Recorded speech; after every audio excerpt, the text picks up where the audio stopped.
Marcus Rivera had always been the kind of guy who minded his own business. At 28, he worked as a software engineer for a mid-sized tech company in Austin, Texas, living a quiet life in a modest apartment complex called Riverside Gardens. The complex housed a diverse mix of residents, young professionals, families, retirees, and international students attending the nearby university. Marcus kept to himself mostly, nodding politely to neighbors but rarely engaging in lengthy conversations. The tattoo on his left forearm had been there for 3 years now, a intricate geometric design that looked like interlocking circles and triangles forming a complex pattern. Most people assumed it was just artistic decoration, some kind of modern geometric art that millennials were fond of getting inked. Marcus never corrected them. The truth was far more complicated, and frankly, most humans wouldn't believe it anyway.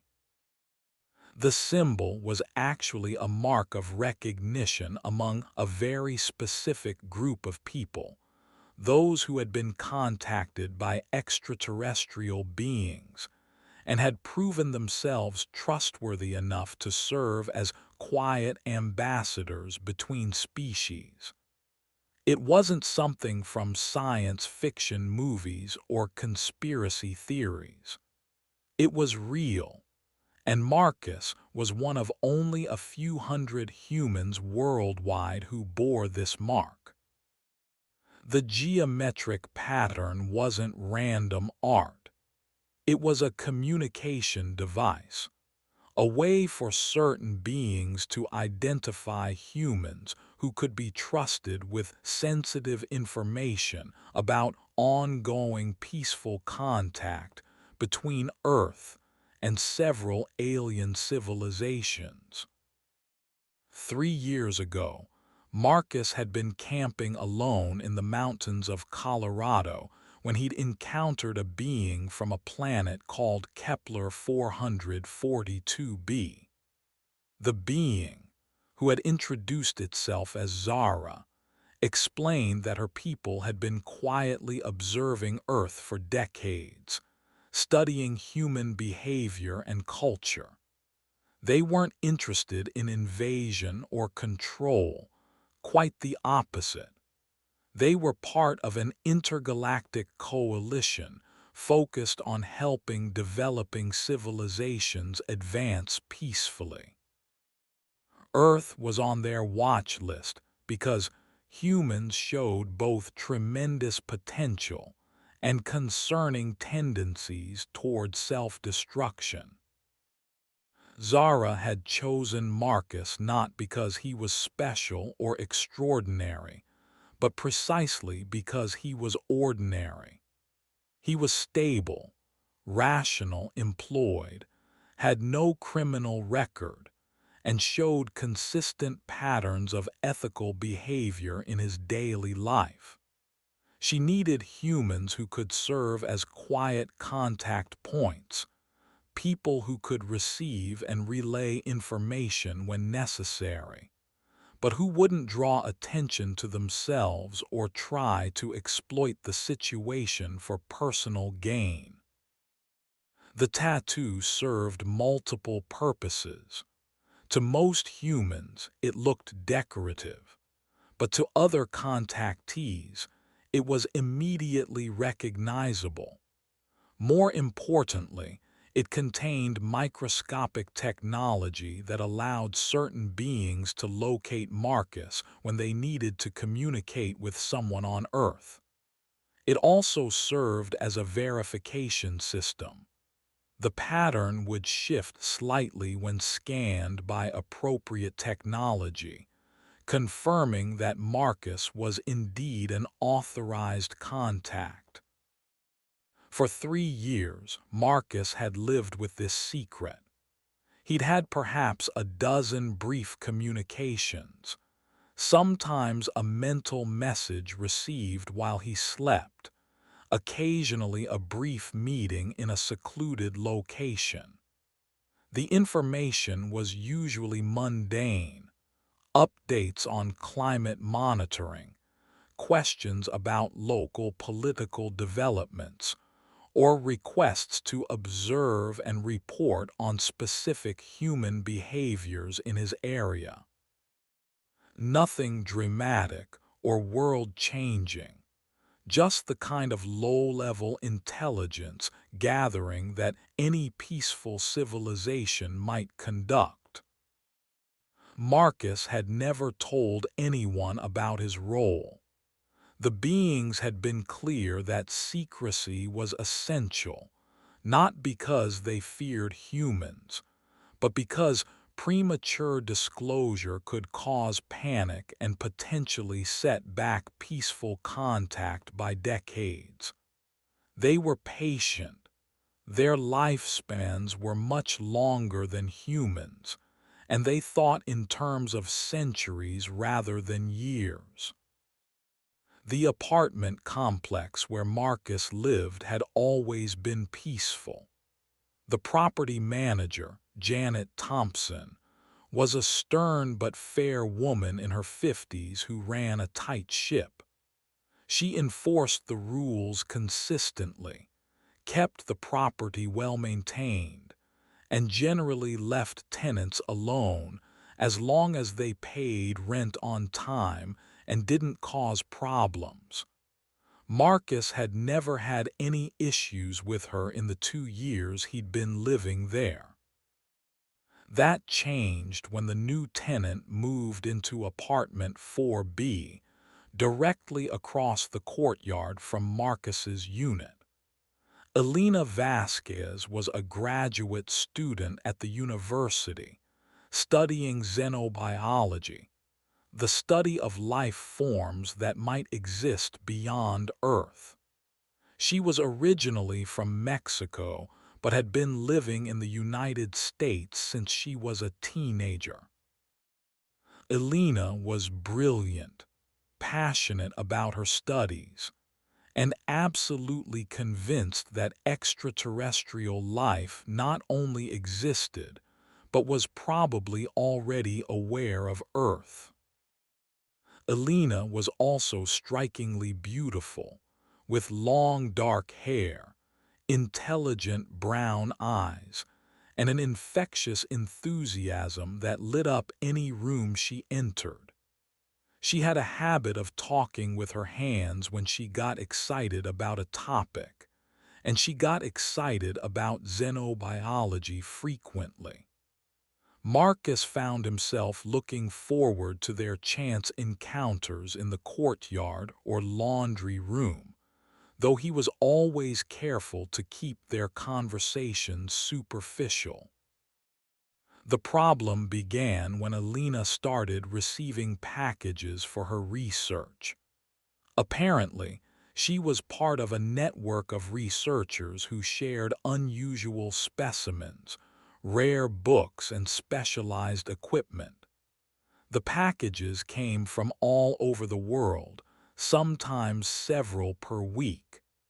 They were usually small, properly addressed, and completely legitimate, but Janet Thompson decided they were suspicious and began intercepting them. At first, Janet claimed she was just being cautious about security. Then she started opening Elena's packages, claiming she had the right to inspect anything delivered to the property. When Elena complained, Janet became openly hostile, making comments about foreign students and weird science stuff that made it clear her objections were rooted in prejudice rather than legitimate concerns. Marcus watched this unfold over several weeks, feeling increasingly uncomfortable. Elena had done nothing wrong. She was a quiet, respectful tenant who paid her rent on time and kept to herself.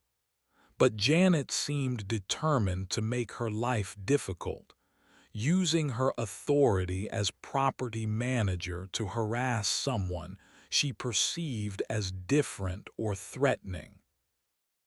The situation escalated when Janet started conducting inspections of Alina's apartment, claiming she needed to check for unauthorized modifications or safety violations. These inspections always seemed to happen when Alina was at the university, and Alina began finding her belongings moved or searched through. When she installed a security camera in her apartment, Janet claimed it violated the lease agreement and threatened eviction. Marcus knew he should stay out of it. Getting involved in tenant disputes was never a good idea, and he had his own secrets to protect. But watching Alina being systematically harassed by someone in authority awakened something in him that he couldn't ignore. Maybe it was because his role as a contact had made him more aware of how fear and prejudice could poison relationships between different groups. Maybe it was because Elena's passion for xenobiology unknowingly aligned with his own hidden knowledge about extraterrestrial life. Or maybe it was because he was falling in love with her, despite knowing that his secret role made any serious relationship complicated at best. The breaking point came on a Tuesday evening in late September. Marcus was returning from work when he heard shouting from the courtyard. Janet was standing outside Elena's apartment with two security guards, demanding that Elena surrender all her suspicious materials for inspection. Elena stood in her doorway, clearly upset, but trying to remain calm and reasonable. "I've already explained that these are legitimate research materials," Elena was saying. "I have documentation for everything, and I've broken no rules." "I don't care about your paperwork," Janet snapped. "I run this property and I decide what's suspicious. You either cooperate with this inspection or you can find somewhere else to live. You can't just search my apartment without cause," Elena protested. "I have rights." "You have the rights I give you," Janet replied coldly. "And right now, I'm giving you 5 minutes to decide whether you want to cooperate or start packing." Marcus stood frozen by his mailbox, watching this confrontation unfold. Elena looked around the courtyard, clearly hoping someone would speak up in her defense, but the other residents who were present seemed determined to avoid getting involved. Her eyes met Marcus's for a moment, and he saw the desperation and isolation there. That's when something shifted inside him.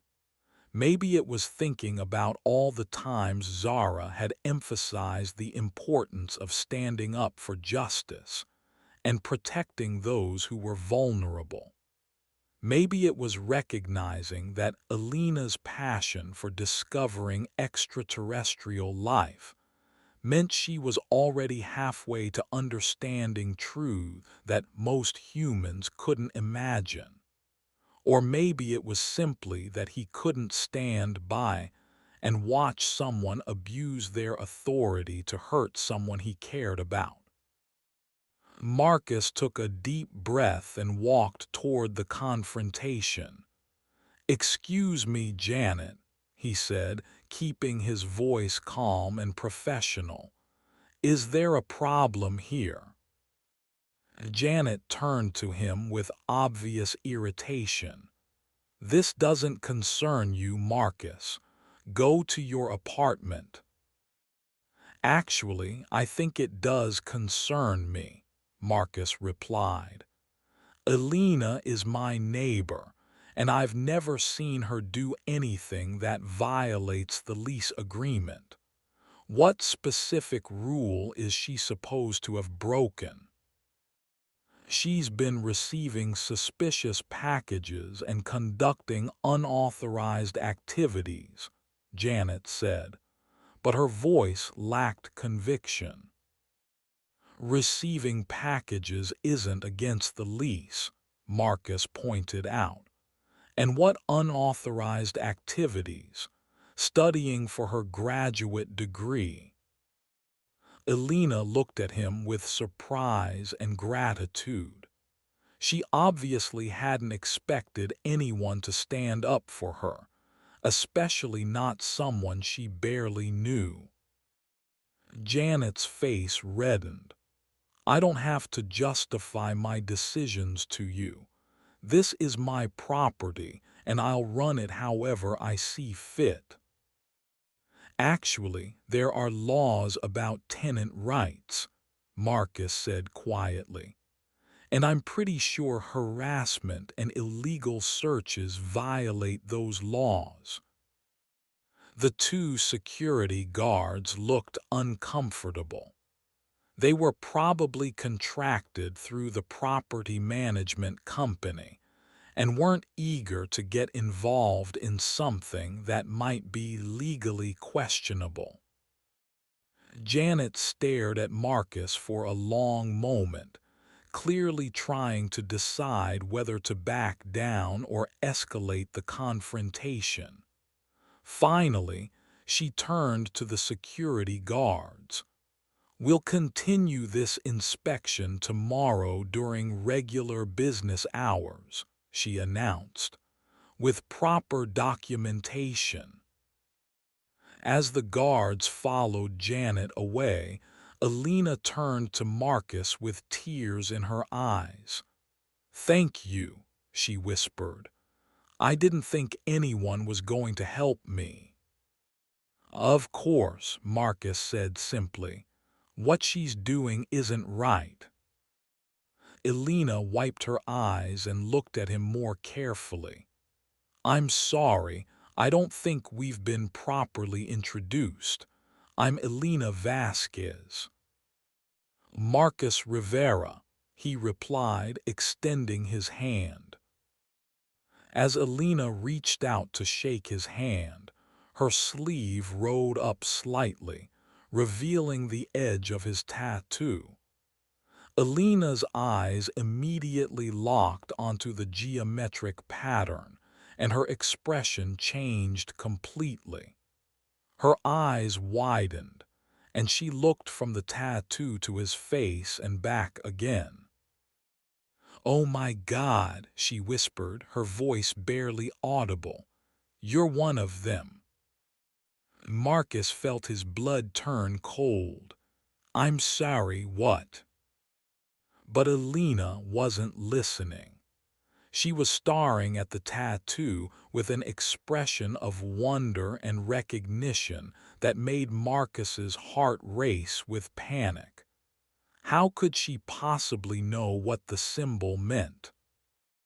Without warning, Elena stepped forward and kissed him.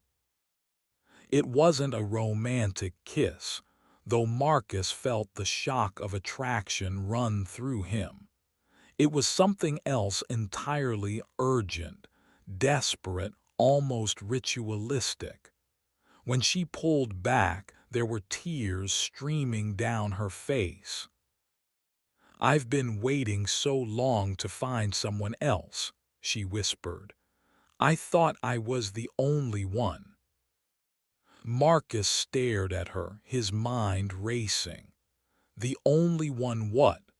How could Elena possibly know about the contact program? And why had she kissed him like that? "Elena," he said carefully, "I think there might be some misunderstanding." But Elena was already rolling up her own sleeve, revealing her right forearm. There, etched in precise lines that seemed to shimmer slightly in the evening light, was a tattoo that made Marcus's world tilt on its axis. It was the same geometric pattern as his own, but mirrored like a matching set designed to fit together. "Zara told me I'd know when I found my partner," Elena said, her voice shaking with emotion. "She said the symbols would recognize each other when we met.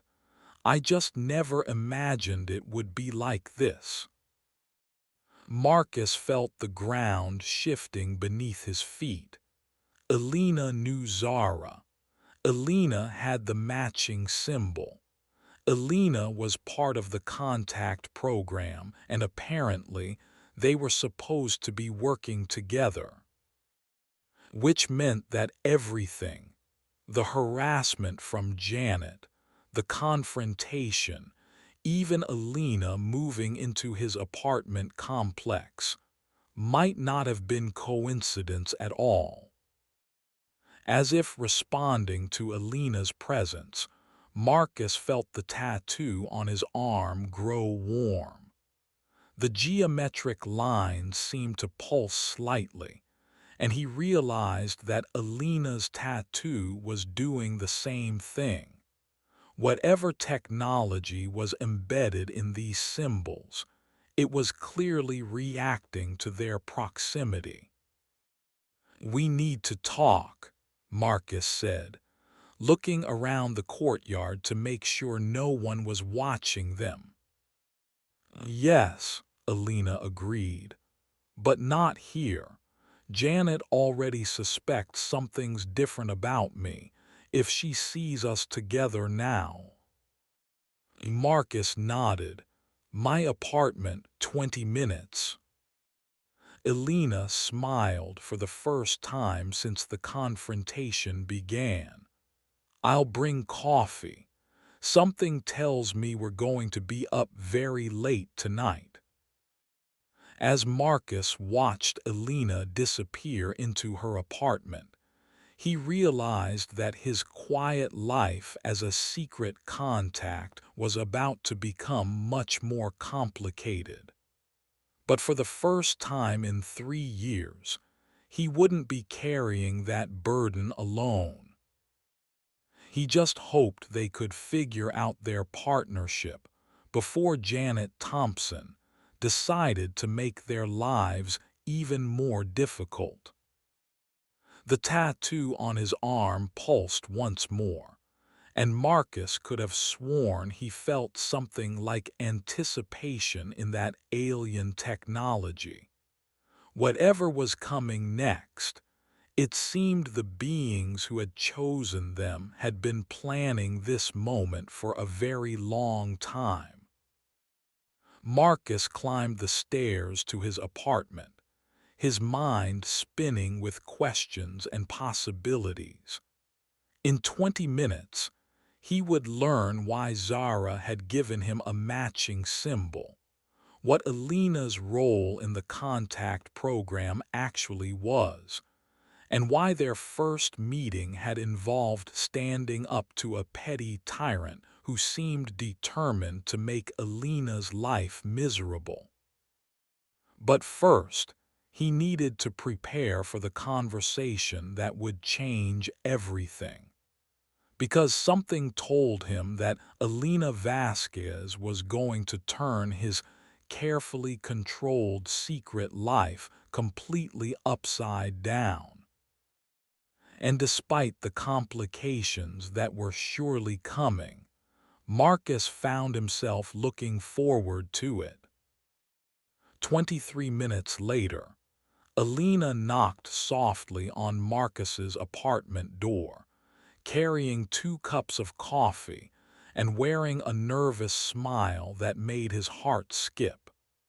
When he opened the door, she stepped inside and immediately began examining his living space with the same intensity she'd shown when looking at his tattoo. "You live alone," she observed, not making it a question. "Yes," Marcus replied, accepting one of the coffee cups. "You?" "Same." Alina settled onto his couch, tucking her legs underneath her. Zara said it would be easier that way, at least at first. Fewer variables to manage when contact situations arise. Marcus sat in the chair across from her, still processing the fact that he was having this conversation at all. "How long have you been in the program?" 2 years, Elena said. "You?" 3. Marcus took a sip of coffee, nodding that Elena had prepared it exactly the way he liked it, though he'd never mentioned his preferences to her. "Where did you meet Zara?" "New Mexico. I was doing field research for my undergraduate thesis on extremophile bacteria organisms that can survive in conditions that would kill most life forms. I was collecting samples from some hot springs near Roswell, which I know sounds like a joke, but the geological conditions there are actually perfect for." Elena stopped herself and laughed. "Sorry, I tend to ramble when I'm nervous." "You're nervous?" Marcus asked. "Terrified," Elena admitted. "I've been carrying this secret for 2 years, and suddenly I'm sitting in my contact partner's apartment drinking coffee like this is completely normal. How are you so calm?" "I'm not," Marcus said honestly. "I'm just good at hiding it. 3 years of practice." Elena leaned forward, her expression growing serious. "What did Zara tell you about having a partner?" Marcus thought back to his conversations with the being who had changed his life. She mentioned that some contacts work in pairs, but she said it would be determined later whether I needed a partner. She never gave me specifics about what that would involve. "She told me I was being prepared for partnership from the beginning," Elena said. "She said my role would be more complex than standard contact work, and that I'd need someone who could provide support and backup when situations became challenging." "What kind of situations?" Elena rolled up her sleeve again, revealing the tattoo that perfectly mirrored his own. "The kind where we might need to use these for more than just identification." Marcus felt a chill run down his spine. "What do you mean?" "The symbols aren't just communication devices," Elena said quietly. "They're also capable of much more advanced functions when two compatible patterns are brought together. Zara called it amplification technology." "Amplification of what?" Elena hesitated, clearly weighing how much to reveal. "Marcus, what do you know about why they chose Earth for contact?"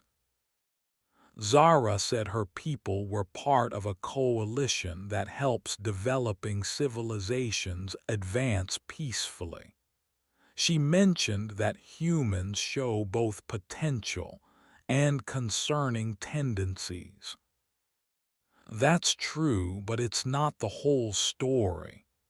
Elena set down her coffee cup and leaned back against the couch. Earth isn't just being observed and guided, it's being protected. Marcus stared at her. Protected from what? From other civilizations that don't share the coalition's peaceful intentions, Elena said. There are species out there that view developing worlds like Earth as resources to be exploited. The coalition maintains a kind of early warning system, and contacts like us are part of that system. You're saying we're spies? More like sensors, Elena corrected. The technology in our tattoos doesn't just allow them to communicate with us. It also monitors our environment for signs of unauthorized alien activity. If another species tried to make contact with Earth outside the Coalition's protocols, our symbols would detect it. Marcus felt the room spinning slightly. And when we're together, when our symbols are in proximity, their sensitivity increases exponentially. Two contacts working together can monitor a much larger area and detect much more subtle intrusions.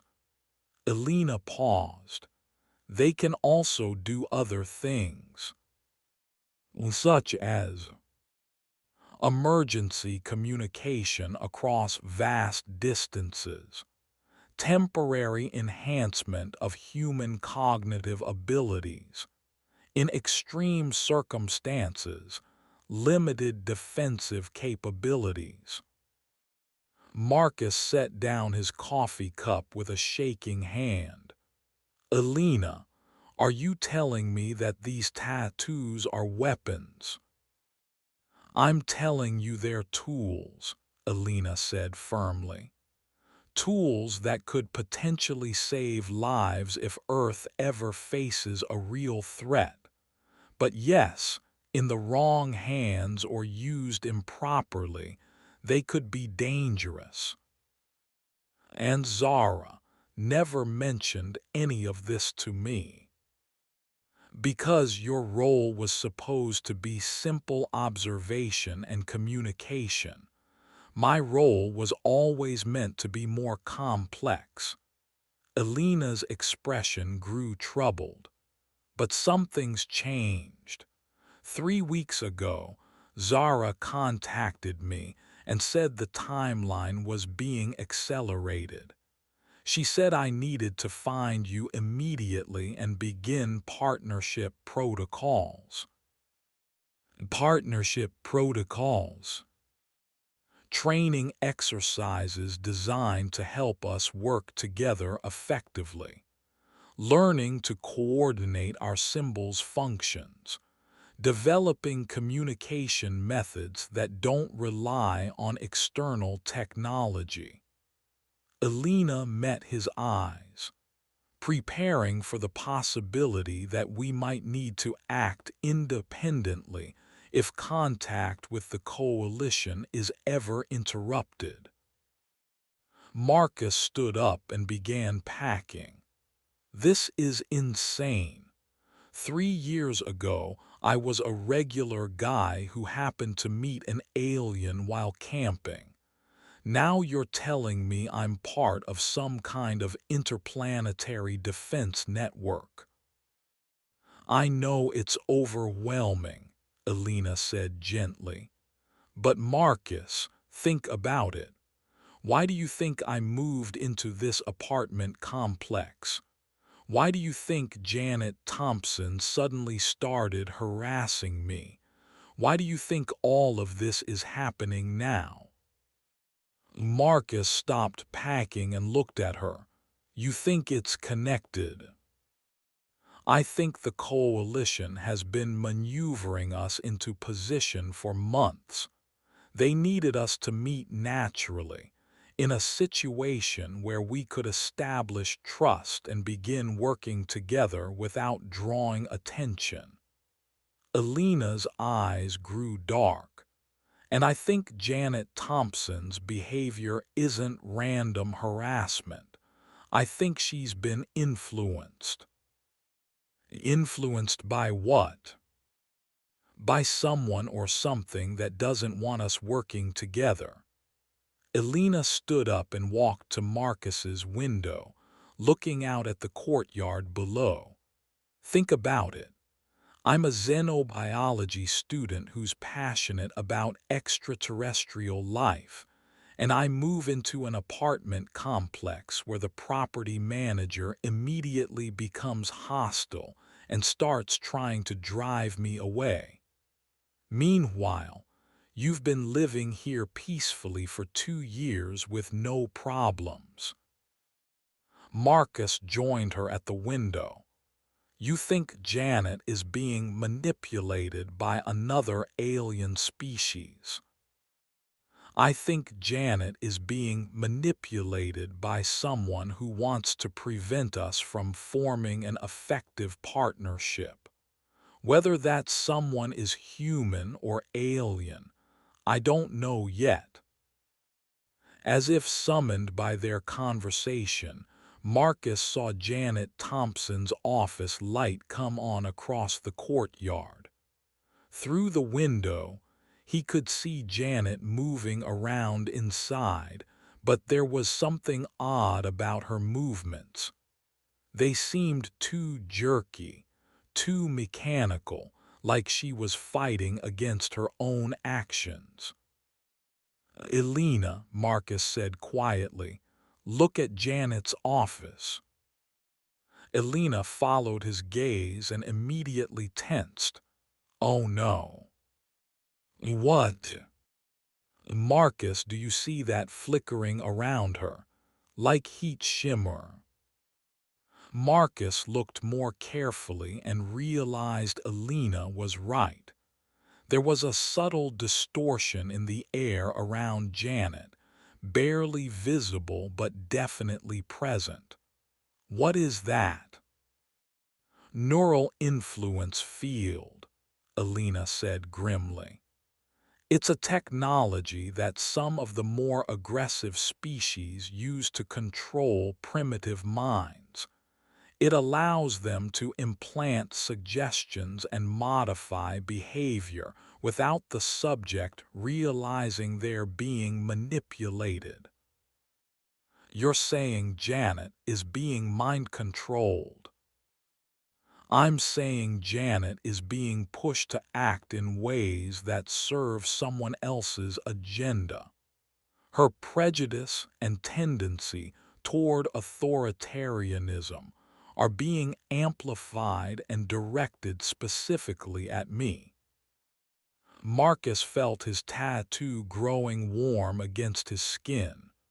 Elena, my symbol is reacting. Elena looked at her own arm and nodded. Mine too. They're detecting the influence field. What do we do? Elena was quiet for a long moment, clearly thinking through their options. We could try to contact Zara and report the unauthorized interference. Lord. Or we could use this as our first training exercise.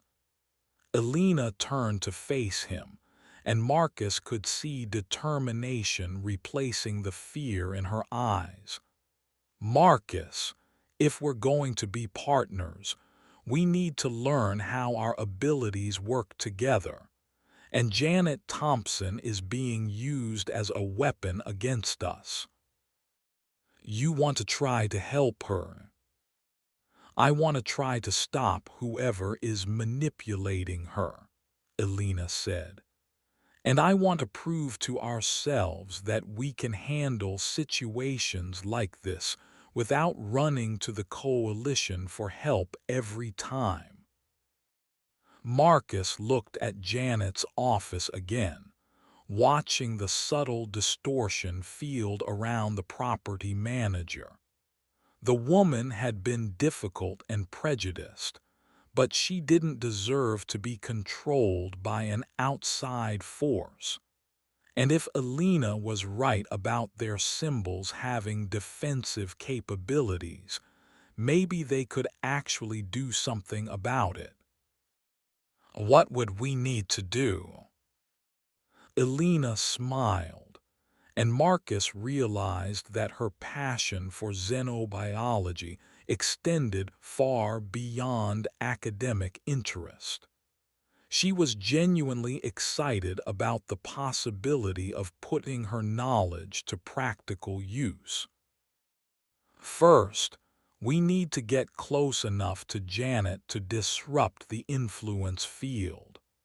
Our symbols working together should be able to generate an interference pattern that breaks the neural connection. And second,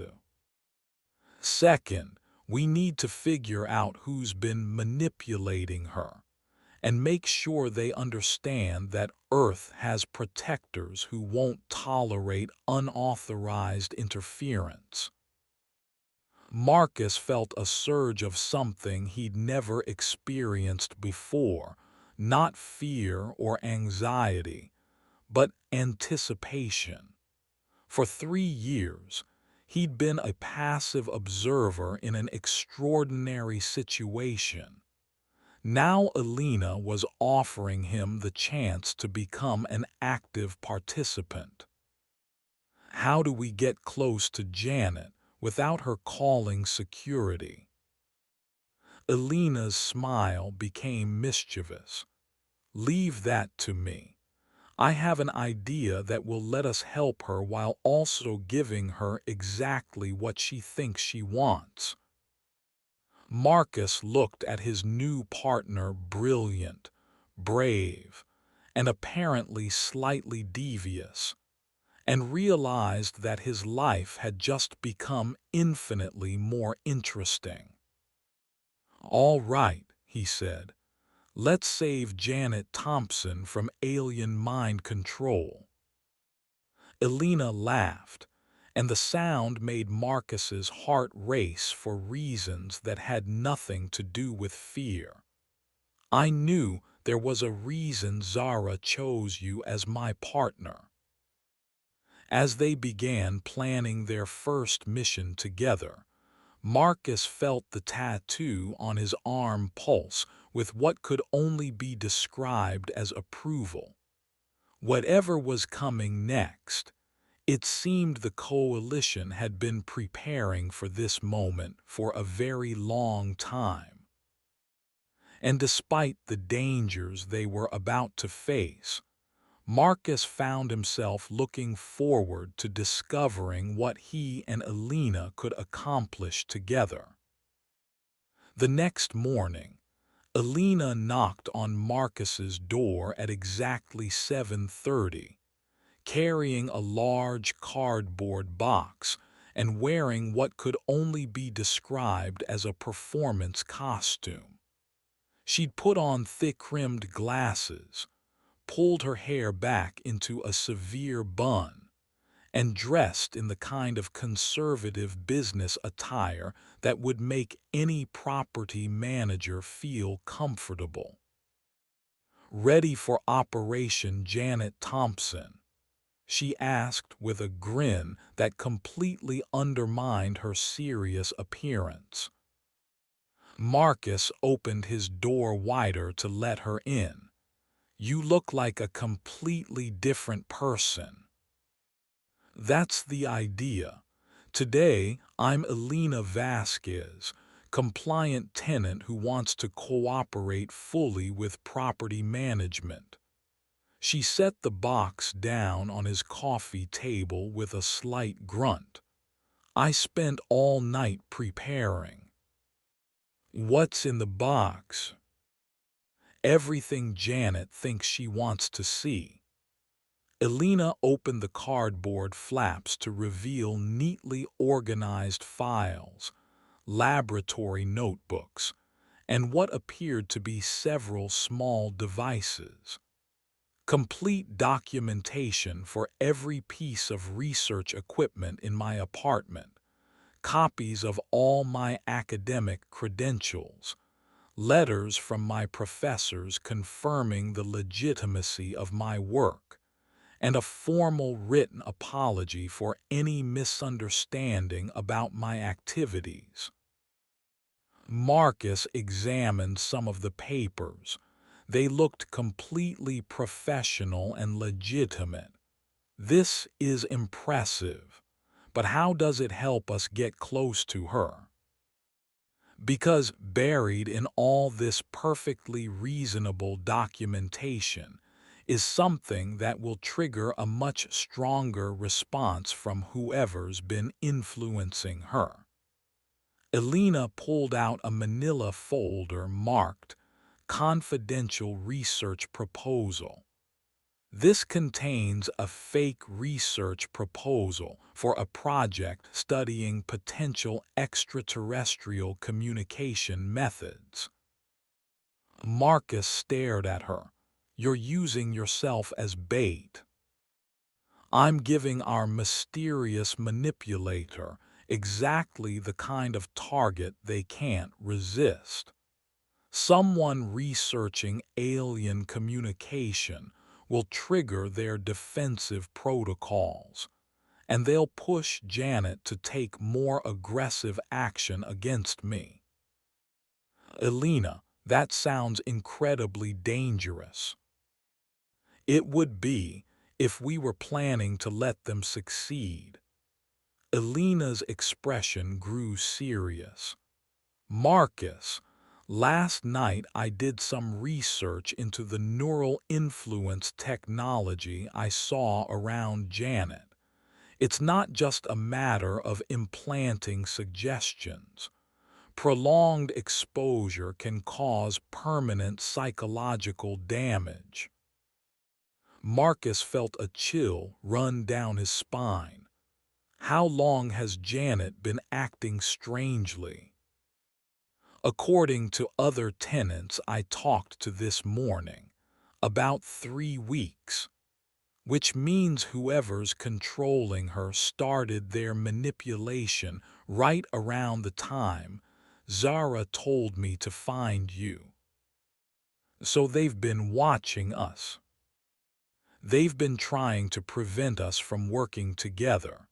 But now that we're partners, we can turn the tables." Elena reached into the box and pulled out what looked like a small electronic device. "This is a detector I built using some of my lab equipment. It's designed to identify the specific frequency signature of neural influence fields." Marcus picked up the device and examined it. It was roughly the size of a smartphone, with a small screen and several indicator lights. "You built this last night." "I've been preparing for something like this since I joined the contact program. Zara told me that unauthorized alien activity was always a possibility. So I've been developing tools that could help identify and counter various forms of interference." "You're more prepared for this than I am." Elena's expression softened. "Marcus, you've been carrying this secret alone for 3 years. I've had the advantage of knowing from the beginning that I might need to take active measures. Plus, my academic background in xenobiology has given me a framework for understanding alien technology." Marcus looked at the detection device again, then at Elena's carefully prepared documentation. "So what's the plan?" "We go to Janet's office together. I present myself as a reformed tenant who wants to cooperate fully with property management. You're there as a witness and character reference, since you've been a model tenant for 2 years. And when the influence field around Janet gets stronger, we'll be able to detect exactly where it's coming from and how it's being generated. Then we use our symbols working together to disrupt it. Marcus felt his tattoo grow warm at the mention of using their combined abilities. Elena, I should tell you, I've never used my symbol for anything except basic communication. I don't know how to access these other functions you mentioned. That's okay. I've been practicing. Elena rolled up her sleeve to reveal her tattoo, and Marcus could see that the geometric pattern seemed more vivid than usual, with subtle lines of light moving through the design. The partnership protocols Zara taught me include methods for guiding a less experienced contact through advanced functions. You can help me activate defensive capabilities. I can help you access abilities you already have. The technology responds to focused intention combined with physical proximity to a compatible partner. Elena's cheeks reddened slightly. That's why I kissed you yesterday. It wasn't just recognition. It was a test to see if our symbols would synchronize. Marcus felt heat rush through him that had nothing to do with alien technology. Did they? Oh yes, Elena's blush deepened, very successfully. Before Marcus could process the implications of that statement, Elena was already packing her documents back into the box. We should go. Janet usually arrives at her office around 8:15, and we want to catch her before she starts her daily routine. Marcus grabbed his keys and followed Elena out of his apartment, his mind spinning with questions about partnership protocols and synchronization, and what exactly had happened when Elena kissed him. But as they walked across the courtyard toward the property management office, he forced himself to focus on the mission ahead.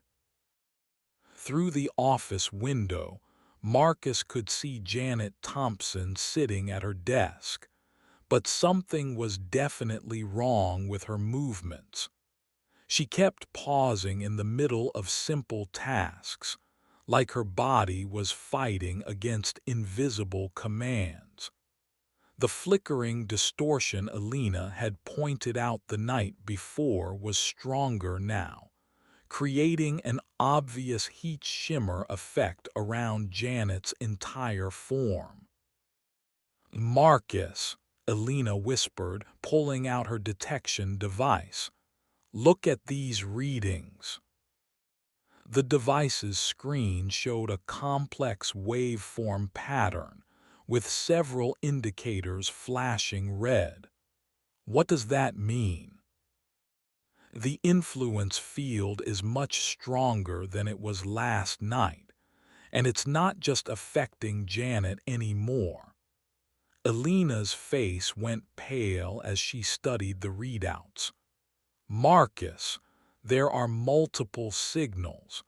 Someone's been placing neural influence transmitters throughout the entire apartment complex. Marcus looked around the courtyard with new eyes, trying to spot signs of hidden technology. How many people are being affected? I don't know yet, but if this continues, every resident in Riverside Gardens could end up under outside control. Elena squared her shoulders and picked up her box of documents. All the more reason to stop this now. They approached Janet's office, and Marcus could feel his tattoo responding to their proximity to the influence field. The geometric pattern on his arm was growing warm and seemed to be pulsing in rhythm with Elena's symbol. Elena knocked on the office door, and Janet's voice called out, "Come in a tone that sounded oddly mechanical. When they entered the office, Marcus immediately felt the oppressive weight of the neural influence technology. It was like walking into a room filled with invisible static electricity, making his skin crawl and his thoughts feel sluggish. Janet looked up from her desk, and Marcus could see that her eyes weren't quite focused correctly. She seemed to be looking at them and through them simultaneously.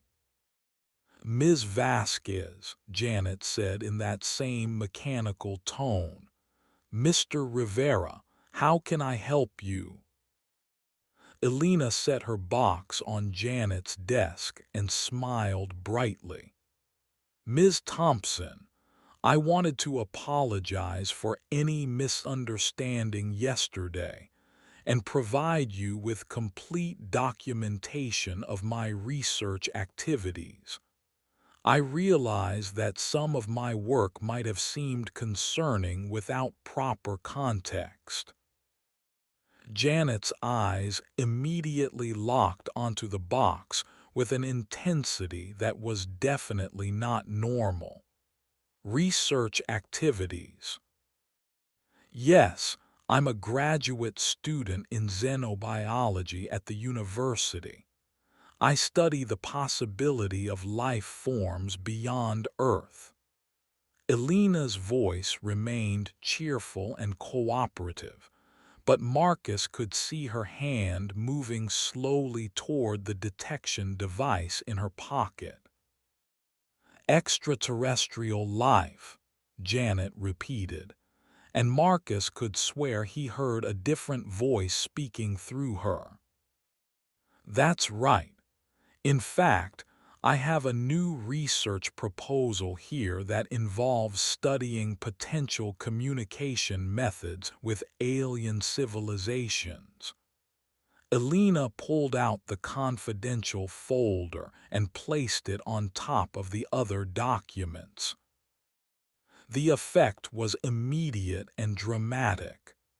Janet's entire body went rigid, and the distortion field around her intensified until it was clearly visible to the naked eye. Her eyes rolled back, showing only white, and when she spoke again, her voice was completely different, deeper, with an accent that sounded vaguely European. "You will cease this research immediately," Janet said in the alien voice. "You will surrender all materials related to extraterrestrial communication. You will vacate this property within 24 hours. Elena pulled out her detection device, and the readings were off the charts. "Marcus," she said quietly, "now would be a good time to learn about defensive capabilities." Marcus felt his tattoo burning against his skin. The geometric pattern was no longer just warm, it was actually glowing, visible even through his shirt sleeve. "What do I do?" "Take my hand and focus on the idea of protection," Elena said, reaching for him while keeping her eyes on the possessed property manager. "Think about shielding Janet from whatever's controlling her." The moment Marcus took Elena's hand, everything changed. He felt a surge of energy unlike anything he'd ever experienced, as if his awareness suddenly expanded to encompass the entire apartment complex. Through this enhanced perception, he could sense the neural influence transmitters Alina had detected, small devices hidden throughout the property, all broadcasting signals designed to make residents more compliant and less likely to question authority. But more importantly, he could sense the source of the transmissions. Somewhere in the complex, there was a much larger device coordinating all the smaller transmitters, and standing next to that device was a figure that definitely wasn't human. "Alina," Marcus said, his voice sounding strange to his own ears. "There's someone in apartment 6C who shouldn't be there." "I sense it too," Alina replied, and Marcus realized that their joined hands were creating some kind of mental link between them. "But first, we help Janet." Together, they focused their intention on disrupting the neural influence field around the property manager. Marcus felt the power flowing through their connected symbols, creating a kind of protective barrier that pushed back against the external control. Janet's body convulsed once, and then she collapsed forward onto her desk, unconscious but breathing normally. The distortion field around her flickered and disappeared. "Is she okay?" Marcus asked. Alina checked Janet's pulse and lifted one of her eyelids. "She'll be fine. The influence field has been completely disrupted around her. But Marcus, we need to deal with the source before whoever's in 6C realizes what we've done." Marcus looked toward the apartment Alina had identified, feeling the malevolent presence there with supernatural clarity. "What's our plan?" Alina smiled grimly and pulled out another device from her.